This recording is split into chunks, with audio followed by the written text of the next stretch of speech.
guys, welcome back to my channel. How are you all doing today?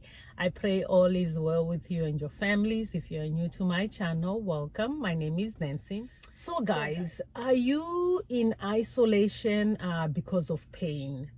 Have you isolated yourself because of it, be it trauma or maybe death of a loved one, death of a relationship, job loss, or maybe sickness, or overstepped boundaries? Those things that I've mentioned, I went through it myself. So speaking from experience, if you isolate yourself and depending on the prison time you have sentenced yourself to, connecting your disconnected self back to the world around you is a journey. So it's like the longer you stay in that prison cell, the more isolated you get. The pain grows, you settle in this chaotic environment within yourself and also around you. I think for me, the more chaotic I have ever felt in my entire life is when my parents passed away, especially when my mom passed on. I think that's the time in my life I've ever felt chaotic inside. I was numb. I quit my job. I disconnected from the world. I shut people out. I was more self-sabotaging to myself than any other time. I became more angry within. I was constantly bombarded by negative thoughts. I couldn't think clearly.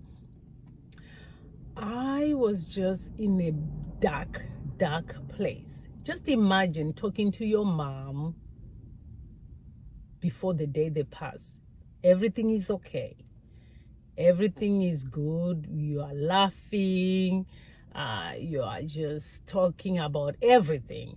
And then the next morning, you hear that your mom was cooking and then she falls and she dies. So if you have experienced trauma before in your life, that becomes more like you are reliving another traumatic event. That's when hopelessness made sense. I didn't know what hopelessness meant until that time in my life. Nothing made sense. So when your reality doesn't make no sense, it will look like you are surrounded by chaos and God is nowhere to be found. The chaotic that is going within your mind is telling you that the world is not fair. God is not fair. How can this happen again? How can God allow this to happen?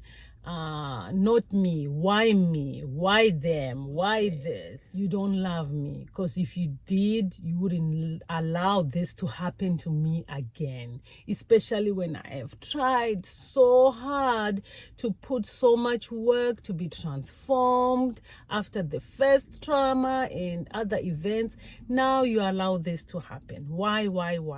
So as long you buy into the lies of what your mind is telling you or what the devil is telling you to buy into, then the chaos remains. Instead of you to acknowledge that all is not well, you are hurting inside, you need help, you will then choose to isolate yourself, to act like all is well, and lock your emotions and relive those trauma memories again. So if you are listening to me and you are in this kind of situation, just choose to release yourself from this jail cell, from this prison cell. Accept what has happened.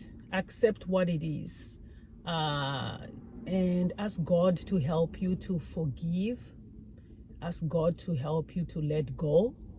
Cry if you have to. Cry, cry, and cry some more. Talk to God about the situation. Talk to Him about everything and let Him order your steps. And let me tell you, sometimes the journey will not make any sense, but it will eventually make sense. Like, for example, for me, when I started this journey again, this was the second round of trauma after my parents passed away and after other events took place, after other situations took place. I was crushed and I felt like I was reliving again some trauma memories that I had worked so hard to come out of, all those dysfunctions. I felt like, okay, I'm going in this thing again. So when I started to try to connect, I thought that what God was telling me to do, it wasn't God. Because I thought to myself, wait a minute, where I come from, people don't do what I was hearing to do, what I saw to do. I said, there's no way people from where I come from will do what I was thinking in my head, and which is to talk to a camera, to a no audience, and just talk to a camera and tell my life story. I thought I was now crazy. I thought to myself, my mind had reached its sanity point and it had just had enough. It couldn't take any heartbreaks no more. So now I was finally insane. So I thought there's no way I was going to do this. What I'm doing now, what I thought I saw, I said there was no way. Even the people around me thought I was crazy. They thought, oh yeah, she has finally broken down into pieces. Even today, some people just think I am crazy, and I don't blame them.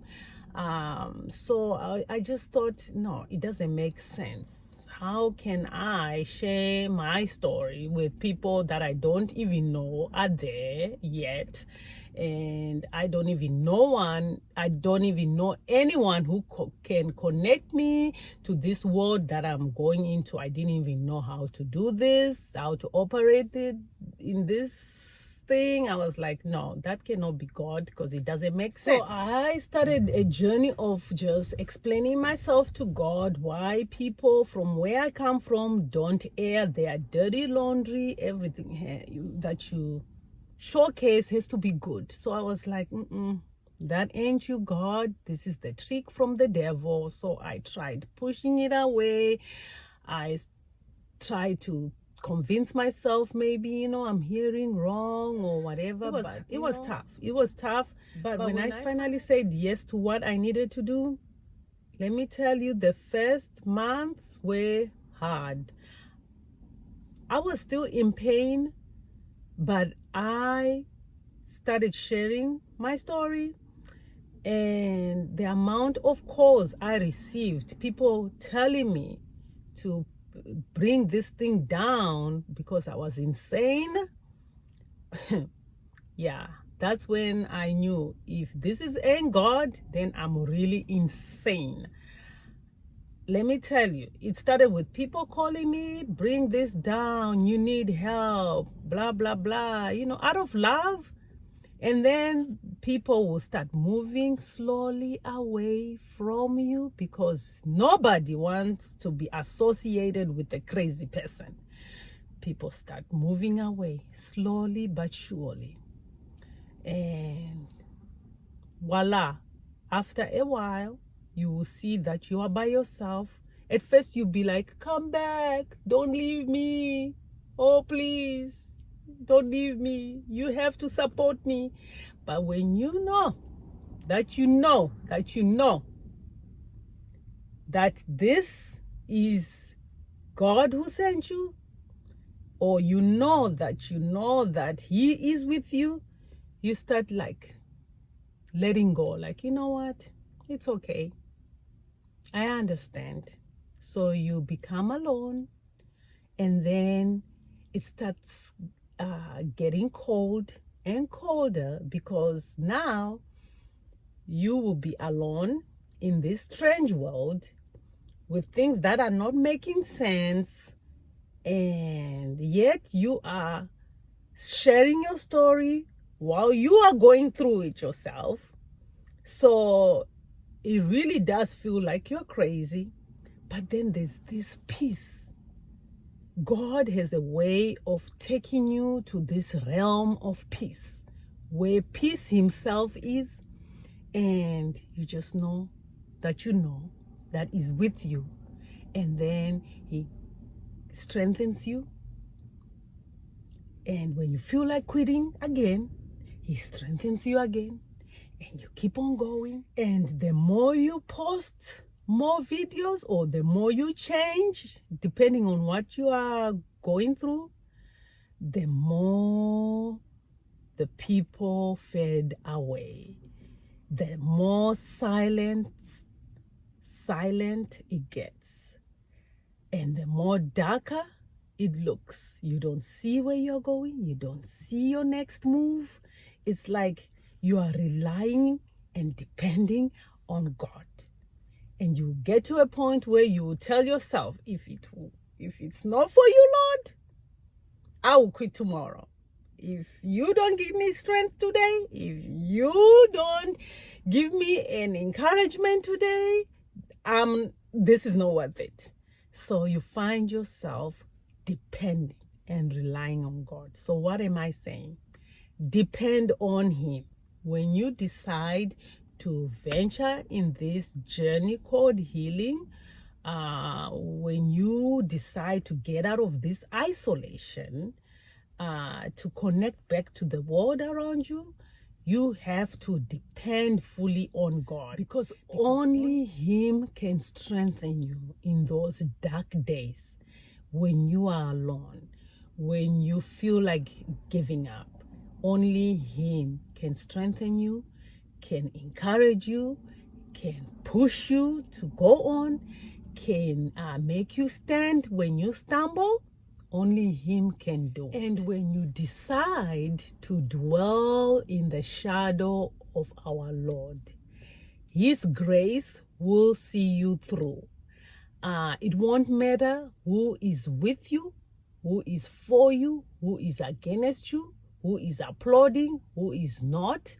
It won't matter the silence. It won't matter the rejection. It won't matter, because if you know, in your knowing, what you know, what you saw, what he is telling you to do, and you are 100% sure in your knowing, then everything else ceases to matter, but only him.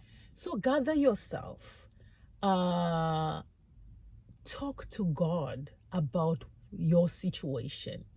Talk about everything with him, and meditate on that word deeply. Meditate on his word deeply, because that word is the only thing that is going to free you. It's going to bring clarity to that confusion that you are feeling.